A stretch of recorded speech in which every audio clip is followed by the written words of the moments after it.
From Andrea Guolo in Italy, David Holtz in Brazil, and Don Oshman, our editor-in-chief in North America. It's time for another edition of the Sunday Night Week in Review Market Roundup presented by HideNet, where knowledge creates profits. Good evening, and welcome again to this week's Sunday Night HideNet Market Report and Review. I'm Don Oshman, editor-in-chief and publisher of HideNet Market Reports, with 6 reports every week and a daily report, a daily Instatrade report as well. Excuse me. This week in North America, this week in North America, steers were firmly steady to higher. Branded cows are just trying to hang on. A lot of pressure on those. Haven't been many sales. Report on the Mexican cattle imports coming into the southwest of America. Very interesting about the gains and the losses and where they go and how it affects the grains on American steer hides and cows too. Combined raw blue exports for the week were 440,400 and slaughter was 534,000. So pretty close to 100,000 hides were produced and then were sold. Combined shipments were down 6%. Outstanding, that's owed but not yet shipped. This is all combined wet blue and raw wet salted hides. Down 6%. Shipments were down 6%. And the outstanding was down 1%.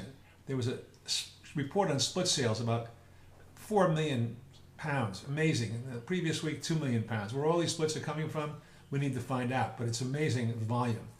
Our market observations for this week's study: is it more than just synthetics that are keeping shoe leather business down and demand down, or is it something else?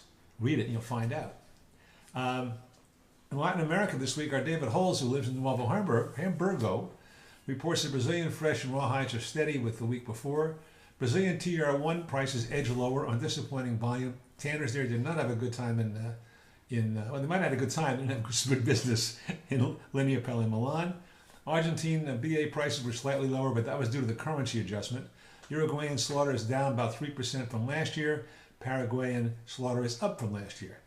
Big news out of Argentina this week, last week, was the Sedesa tannery at Las Toscas has been bought by the Argentine tanning group Arle. So a big change down there, and it seems like a win-win for everybody. All those people will be able to keep their job. I'll fix my hair. My hair, not my hairs. Anyway, European this week, HideNet European editor Andrea Guolo was at Linea Pelle in Milan this week. There's a complete report in the Friday edition of this past Friday's edition of our European market report. We also put it in our Latin American report this week. In the UK, hiding trading went on. He said the UK cows edged higher. German bulls were stable, but in southern Europe, bulls had a little bit of pressure, downward pressure. Australian and New Zealand prices were up, and luxury veal is doing well, but not the grade just below that level. A bit of a commercial. No, don't turn this thing off yet, because I want you to know we have 2 other reports that you should know about, which you can get a free trial in. We have This Week in Leather, which comes out every Wednesday.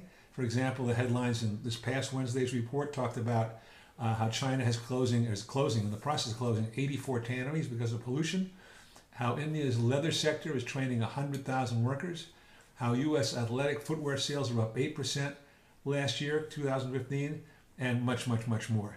In our international report, we cover over 20 origins every week, and you can see a trend line. We have charts and graphs on all our reports to help you ascertain where it's going. So that's it for tonight. Thanks for watching. HideNet.com. Can you afford to be without it? See you next week.